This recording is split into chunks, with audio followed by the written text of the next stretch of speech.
প্রধান উপদেষ্টা ডক্টর মোহাম্মদ ইউনূস জাতির উদ্দেশ্যে ভাষণ দিয়েছেন, আপনারা অনেকেই শুনেছেন। যে বিশেষ ইঙ্গিতটি তার জাতির উদ্দেশ্যে ভাষণে দেওয়া বক্তব্যে স্পষ্ট করলেন, তা হচ্ছে সেনাবাহিনী এবং চট্টগ্রাম বন্দর নিয়ে সুস্পষ্ট হয়ে জানিয়ে দিয়েছেন যে চট্টগ্রাম বন্দর ব্যবস্থাপনা বিদেশিদের হাতে তুলে দিলে কোন ধরনের নিরাপত্তা হুমকি তৈরি হবে না।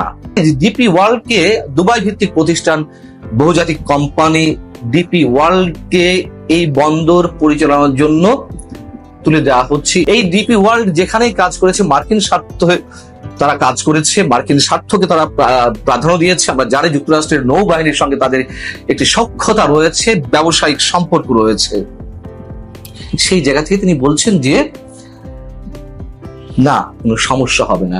সেনাপ্রধান জেনারেল ওয়াকারুজ্জামানও বিদেশি বন্দর বিদেশিদের হাতে তুলে দিতে দেওয়া হবে না এমন কথা তিনি উচ্চারণ করেছেন, এবং এই ধরনের সিদ্ধান্ত নির্বাচিত সরকার নেবে সে কথাও তো তিনি বলেছেন গত 21শে মে অফিসার্স অ্যাড্রেসে। তার মানে কাদেরকে প্রতিহত করতে বললেন ডক্টর মোহাম্মদ ইউনূস? আমাদের বুঝতে কোনো বাকি থাকে? এবং রোহিঙ্গা ইস্যুতে তিনি কথা বলেছেন। আমি একটু বলে রাখি যে চট্টগ্রাম বন্দর বিদেশিদের হাতে তুলে দেওয়ার প্রসঙ্গে শুধু রাজনীতিবিদ কিংবা আমাদের সেনাপ্রধান নন, অর্থনীতির বিশ্লেষকরা তারাও স্পষ্ট হয়ে বলে আসছেন যে বিদেশিদের হাতে বন্দর ছেড়ে দিলে দেশের জন্য নিরাপত্তা ঝুঁকি তৈরি হতে পারে এবং দেশের স্বার্থ জলাঞ্জলি দেওয়া হতে পারে। চট্টগ্রাম বন্দর নিয়ে আমি গত 2 দিন আগেও আপনাদের জানিয়েছি, সেখানে এরই মধ্যে ডিপি ওয়ার্ল্ডের 34 জন কর্মকর্তা ঢুকে পড়েছেন বিশেষ ব্যবস্থায় গেট পাস নিয়ে, এবং কে কোথায় বসবে, কোনটা কার রুম, সেখানকার শ্রমিকরা কোন কোন মেশিন অপারেট করতে পারে, এইসব খবরদারি করা শুরু করে দিয়েছে। তার মানে প্রায় দখলে চলে গিয়েছে। এবং ডক্টর মোহাম্মদ ইউনূসের যে কথা তাতে এটি স্পষ্ট যে ডিপি ওয়ার্ল্ডকে এই বন্দর ছেড়ে দেওয়া হচ্ছে, পরিচালনা করা হোক, ইজরা দেওয়া হোক, যেভাবে হোক। রোহিঙ্গা ইস্যুতে তিনি কথা বলেছেন, এবং জাতিসংঘের মহাসচিব যে মানবিক একটি চ্যানেলের জন্য তার বক্তব্যে কথিত মানবিক চ্যানেল হিসেবে বাংলাদেশের ভূখণ্ড ব্যবহারের জন্য প্রস্তাব দিয়েছিলেন। তিনি বলেছেন প্রস্তাবটি প্রস্তাবের জায়গায় আছে, কিন্তু এটি আর এগোয়নি। আমরা এটি নিয়ে আবার প্রথম নতুন একটা কথা শুনলাম। এর আগে পররাষ্ট্র উপদেষ্টা তিনি নিজে বলেছেন যে নীতিগত সিদ্ধান্ত নেওয়া হয়েছে করিডোর ইস্যুতে। পরবর্তীতে ডক্টর মোহাম্মদ ইউনূসের প্রেস সেক্রেটারি কিংবা জাতীয় নিরাপত্তা উপদেষ্টা ডক্টর খলিলুর রহমান তিনিও নানান ধরনের কথাবার্তা বলেছেন। জাতির উদ্দেশ্যে ভাষণে আমাদের প্রধান উপদেষ্টা বললেন প্রস্তাব আকারে রয়েছে, তিনি কিন্তু বলেননি যে আমরা এটি করব না বা দেব না। মৌনতা সম্মতির লক্ষণ, তার মানে কাজ এগোচ্ছে, তিনি কিন্তু স্পষ্ট কোনো বক্তব্য দেননি। তাহলে এই যে করিডোরের বিষয়ে আমাদের সেনা প্রধানও কথা বলেছিলেন, সেনাবাহিনীর অবস্থান তিনি তুলে ধরেছিলেন, নো ব্লাডি করিডোর, এইভাবে তিনি কথা বলেছিলেন। এমনকি বিএনপি সহ বিভিন্ন রাজনৈতিক দল তারা করিডোর ইস্যুতে সুস্পষ্ট অবস্থান জানিয়ে দিয়েছেন। কোন ধরনের রাজনৈতিক আলোচনা ছাড়া রাজনৈতিক দলগুলোর সঙ্গে এই ধরনের কোন সিদ্ধান্ত যেন না নেওয়া হয়। এবং তারা একথাও বলেছে, সেনা প্রধানের সাথে একই বক্তব্য তারা পোষণ করেছেন যে এই কাজ অবশ্যই নির্বাচিত সরকারের, কোন অনির্বাচিত সরকারের নয়। সেই জায়গা থেকে ডক্টর মোহাম্মদ ইউনূস বলেছেন এইসব ইস্যুতে যারা বিভ্রান্তি ছড়াচ্ছেন, যারা নানান ধরনের গুজব ছড়াচ্ছেন তাদেরকে যেন প্রতিহত করা হয়। তাহলে কি সেনাবাহিনী গুজব ছড়িয়েছে, বিভ্রান্তির সৃষ্টি করেছে?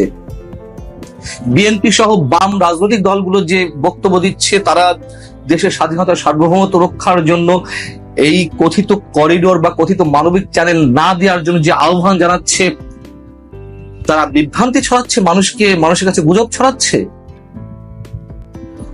এটি খুবই সিগনিফিকেন্ট প্রধান উপদেষ্টা যেভাবে বক্তব্যটি দিলেন। প্রধান উপদেষ্টা নির্বাচন ইস্যুতে কথা বলেছেন, সে প্রসঙ্গে একটু কথা বলি। তিনি বলেছেন যে আগামী 2026 এপ্রিলের প্রথমার্ধের যে কোন দিন নির্বাচন অনুষ্ঠিত হতে পারে এবং এর রোডম্যাপ ঘোষণার জন্য তিনি নির্বাচন কমিশনের উপরে দায়িত্ব ছেড়ে দিয়েছেন। খেয়াল করুন কতটা সুকৌশলী বক্তব্য। রোডম্যাপ ঘোষণার দাবি সরকারের পক্ষ থেকেই দাবি করা হচ্ছে, রাজনৈতিক দলগুলোর পক্ষ থেকে, এবং সরকারের প্রেস উইং, প্রধান উপদেষ্টার প্রেস উইং তারাও বরাবর বলেছেন যে নির্বাচন কবে হবে এটির একমাত্র দিন তারিখ ঘোষণার এখতিয়ার প্রধান উপদেষ্টার বা রোডম্যাপ তিনি ঘোষণা করবেন। তাহলে এখন কেন নির্বাচন কমিশন উপরে ছেড়ে দেওয়া হলো? হ্যাঁ, নির্বাচন কমিশন তফসিল ঘোষণা করবে, মনোনয়নপত্র দাখিল কবে হবে না হবে ইত্যাদি ইত্যাদি তারা বলবে, কিন্তু রোডম্যাপটি অবশ্যই সরকারের পক্ষ থেকে আসা উচিত। সেটি তারা করলো না, মানে প্রধান উপদেষ্টা করলেন না। তার মানে তিনি নিজের গায়ে আর রাখতে চাচ্ছেন না, যতই নিজের গায়ে না রাখতে চান। এবং এই যে এপ্রিলের প্রথমার্ধের যে কোনো দিন নির্বাচন হবে এটি বলে তিনি কতটুকু সাধারণ মানুষের আস্থা অর্জন করবেন অথবা রাজনৈতিক দলগুলোর আস্থা কতটুকু অর্জন করবে। এবং এখানেও কিন্তু সেনা প্রধানের বক্তব্য রয়েছে। তিনি বলেছিলেন যে ডিসেম্বরের মধ্যে নির্বাচন হওয়া উচিত। বিএনপি সহ অন্যান্য রাজনৈতিক দল স্পষ্ট ভাষায় বলছে, হাতে গোনা দু একটি কিংস পার্টি বা তার অনুগত যে রাজনৈতিক দলগুলো, জামাতে ইসলামী কিংবা এনসিপি সহ 2-3 রাজনৈতিক দল, তারা শুধুমাত্র তার সুরে কথা বলছে। তাহলে এখানেও এক ধরনের চ্যালেঞ্জ ছুড়ে দেওয়া হলো সেনা প্রধান এবং বিএনপি সহ অন্যান্য যে রাজনৈতিক দলগুলো ডিসেম্বরের মধ্যে নির্বাচন চাইছে তাদেরকে বুড়ো আঙ্গুলি দেখালেন খুব ভদ্রতার সঙ্গে আমাদের প্রধান উপদেষ্টা। এর বাইরে প্রধান উপদেষ্টা আরো অনেক বিষয়ে কথা বলেছেন। তিনি উন্নয়নের ফ্রিস্তি দিয়েছেন। তিনি বলেছেন উন্নয়নের সব সূচক, প্রায় সব সূচক ভালোর পথে, অগ্রগতির পথে। শুধুমাত্র রেমিটেন্স ছাড়া আর কোন সূচক ভালো? সূচক যদি ভালো হয়েই থাকে তাহলে আইএমএফ এর তৃতীয় বা চতুর্থ কিস্তি ঋণ পাইতে এত সমস্যা হচ্ছিল কেন ঋণ পাওয়ার ক্ষেত্রে? এবং আইএমএফ যে শর্তগুলো দিয়েছে, এনবিআর ভাঙা থেকে শুরু করে আর অন্যান্য ইস্যুতে সব তো মেনে নিয়েছে একটা পর্যায়ে। অর্থনৈতিক সূচক যদি ভালো হয়েই থাকে তাহলে কেন গত 10 মাসে শতাধিক শিল্প কারখানা বন্ধ হলো? 25 বছরের মধ্যে জিডিপি সর্বনিম্ন অবস্থায় পৌঁছেছে। 10 বছরের মধ্যে বিদেশি বিনিয়োগ সর্বনিম্ন অবস্থায়। যদিও তিনি নানান ধরনের ফ্রিস্তি দিয়েছেন, সেখান থেকে এ আসবে, ওখান থেকে এ আসবে, আমরা তো জানি কি আসছে কি আসছে না। এবং কারখানা বন্ধ হওয়ার ক্ষেত্রে অর্থনীতিবিদরা যা বলছেন যে বৈশ্বিক অর্ডার কমে যাওয়া, আন্তর্জাতিক ক্রেতাদের মূল্যস্ফীতি, উৎপাদন খরচ বৃদ্ধি, অর্থ পরিশোধের বিলম্ব এবং রাজনৈতিক যে অস্থিরতা, সবকিছু মিলিয়ে একের পর শিল্প কলকারখানা বন্ধ হচ্ছে। তিনি সংস্কার ইস্যুর কথা বলেছেন। কি কি সংস্কার এর মধ্যে হয়েছে? সংস্কার তো চলমান প্রক্রিয়া। তাহলে সংস্কার যদি তিনি করেই থাকেন এর মধ্যে ঐকমত্য কমিশনের সিদ্ধান্ত ছাড়া বা রাজনৈতিক দলগুলোর সিদ্ধান্ত ছাড়া, তাহলে এই সংস্কারের মূলা কেন ঝুলে রাখা হয়েছে নির্বাচনের জন্য? তিনি কি কি সংস্কারের কথা বলেছেন তার মধ্যে দুটি উল্লেখ করি। তিনি বলেছেন আন্তর্জাতিক অপরাধ ট্রাইব্যুনাল সংস্কার করা হয়েছে, আইনের কিছু পরিবর্তন করা হয়েছে। এটি করা হয়েছে কি কারণে আমরা জানি। আওয়ামী লীগকে আষ্টে পৃষ্ঠে বেঁধে তার বিচার করতে হবে, আমরা চাই, কিন্তু কতটা কৌশল অবলম্বন করতে হবে আওয়ামী লীগকে সবকিছুতে বেঁধে রাখতে, তাদের নেতাকর্মীদের, সেই সুকৌশলগুলো অবলম্বন করা হয়েছে। এবং আরেকটি সমস্যা কি, তিনি বলেছেন যে সাবেক প্রধানমন্ত্রী পরিবারের নামে যেসব অসংখ্য স্থাপনা ছিল, অবকাঠামো ছিল, সেগুলোর নাম পরিবর্তন করা হয়েছে। করুন না, তাদের নামে যেগুলো ছিল সেগুলো পরিবর্তন করুন, আমাদের তাতে কোনো আপত্তি নেই। কিন্তু বিজ্ঞানীদের নামে যে স্থাপনাগুলো ছিল সেগুলোর নাম কেন পরিবর্তন করা হলো? কবি সাহিত্যিকদের নামে, মুক্তিযোদ্ধাদের নামে যে স্থাপনা কিংবা অবকাঠামোগুলো ছিল সেগুলো কেন পরিবর্তন করা হলো? এত সহজ আমাদেরকে বোঝানোর। এবং সবশেষে আরেকটি কথা, সেই পুরনো কথা উচ্চারণ করি, শান্তিতে নোবেল বিজয়ী একজন ব্যক্তি কিভাবে কথায় কথায় যুদ্ধাবস্থা কথা উল্লেখ করেন, কথায় কথায় যুদ্ধ, কথায় কথায় যুদ্ধ। এই কারণে আমি বলছিলাম যে তিনি যে এপ্রিলের প্রথমার্ধে নির্বাচনের দিনক্ষণ উল্লেখ করেছেন, এমনকি তিনি যে ডিসেম্বরের মধ্যে নির্বাচনের দিনক্ষণ উচ্চারণ করতেন, আমি অন্তত বলতাম যে তার উপরে নির্বাচন না হওয়া পর্যন্ত তার উপর আস্থা রাখার কোনো কারণ নেই। এখন যে কোনো একটা যুদ্ধাবস্থা, একটা অস্থিতিশীল পরিবেশ সৃষ্টি করার উদ্দেশ্য বিশেষ কোনো মহলের রয়েছে এবং সেই অস্থিরতা তৈরি করে নির্বাচন না দেওয়ার একটা ফন্দি রয়েছে। বাংলাদেশে বড় ধরনের কি কোনো ঘটনা ঘটতে চলেছে? বাংলাদেশ সরকার কি বাংলাদেশের যে তিন বাহিনী, সেই তিন বাহিনী প্রধানকে সরিয়ে দিচ্ছেন, তিন বাহিনী প্রধানের পরিবর্তন করতে চাইছে প্রফেসর ইউনূস সরকার? সেরকম জল্পনা কল্পনা চতুর্দিকে থাকলেও, নানা রকমের আলোচনা থাকলেও, সামাজিক যোগাযোগ মাধ্যমে ব্যাপক এটা নিয়ে কথাবার্তা বলা হলেও কোনো অথেন্টিক সোর্স কিংবা কোনো প্রভাবশালী গণমাধ্যমে এই জাতীয় খবর এর আগে কখনো আসেনি, যেটা আমরা বাংলাদেশের গণমাধ্যমে তো আসেনি, আন্তর্জাতিক গণমাধ্যমে, বিশেষ করে ভারতীয় গণমাধ্যমে বিভিন্ন রকমের কথাবার্তা আমরা শুনেছি সেনাপ্রধানকে কেন্দ্র করে এবং সেনাপ্রধানের সঙ্গে বাংলাদেশের বর্তমান সরকারের ভুল বোঝাবুঝি এবং সম্পর্কের দূরত্ব নিয়ে তারা নানা রকমের চটকদার খবর প্রচার করার চেষ্টা করেছে। এবার একটা খবর সামনে আসলো, যে খবরটাতে বলা হচ্ছে বাংলাদেশের তিন বাহিনী প্রধানকে সরিয়ে দেয়া হচ্ছে। ভারতের প্রভাবশালী গণমাধ্যম হিন্দুস্তান টাইমস তারা শিরোনাম করেছে, অভ্যুত্থানের ভয়ে বাংলাদেশের তিন সেনাকে দুর্বল করার চেষ্টা, বড় সিদ্ধান্ত ইউনূসদের, এমনটা শিরোনাম করে তারা একটা খবর প্রকাশ করেছে সম্প্রতি। কি বলছে তারা, যেটা তারা বলার চেষ্টা করছে সেই খবরের সত্যতা কতটুকু গভীরে তারা যেতে পেরেছে, কি আদতে বলার চেষ্টা করছে, কোন বলছিলাম হিন্দুস্তান টাইমস, ভারতীয় প্রভাবশালী গণমাধ্যম, সেই হিন্দুস্তান টাইমসের একটি খবর প্রসঙ্গে, যেখানে বলা হয়েছে যে বাংলাদেশের তিন সেনাকে দুর্বল করার চেষ্টা, তাদেরকে সরিয়ে দেওয়ার চেষ্টা, এরকম নাকি বাংলাদেশের প্রফেসর ইউনূসের সরকার করছে, তেমনটাই বলার চেষ্টা করছে তারা।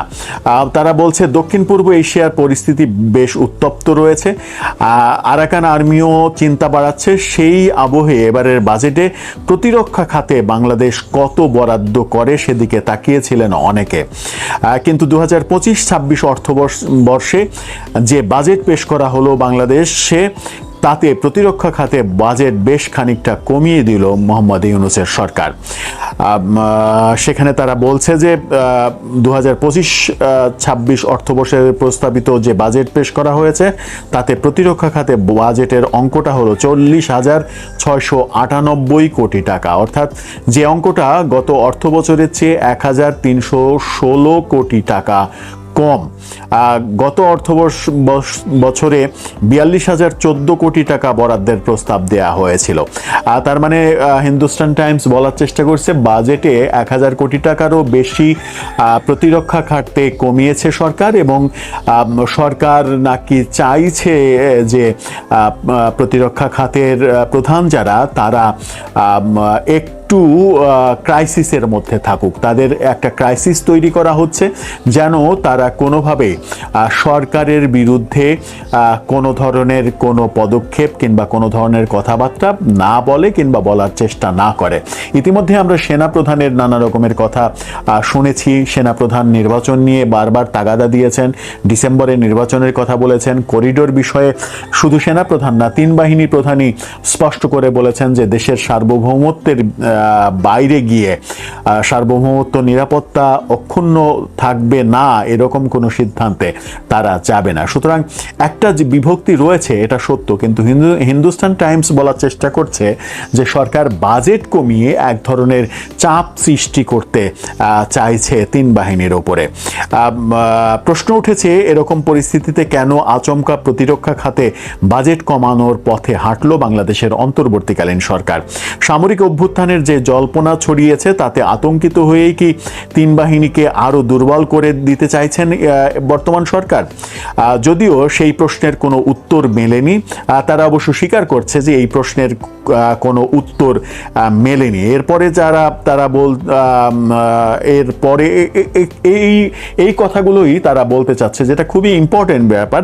সেটা হচ্ছে যে সামরিক অভ্যুত্থানের যে জল্পনা ছড়িয়েছে, অর্থাৎ তারাও এটাকে বলছে, হিন্দুস্তান টাইমসের এই পয়েন্টটা বেশ উল্লেখ করার মতো, সেটা হচ্ছে যে জল্পনা ছড়িয়েছে, অর্থাৎ সামরিক অভ্যুত্থানের ঘটনাটা যে জল্পনা কল্পনা, এক ধরনের গুজব, সেটা তারা বলছে, তারা স্বীকার করে নিচ্ছে। ভারতের অন্যান্য গণমাধ্যমে আমরা দেখেছি যে সরাসরি বাংলাদেশে সামরিক অভ্যুত্থান হয়ে যাচ্ছে, ওয়াকার ক্ষমতা নিচ্ছেন, প্রফেসর ইউনূস থাকছেন না, এরকম নানা খবর আমরা দেখেছি। কিন্তু হিন্দুস্তান টাইমস বাজেটের ব্যাপারটা সামনে নিয়ে এসে কৌশলগতভাবে নিউজটাকে এমনভাবে উপস্থাপন করেছে যেন মনে হয় যে এই খবরের পেছনে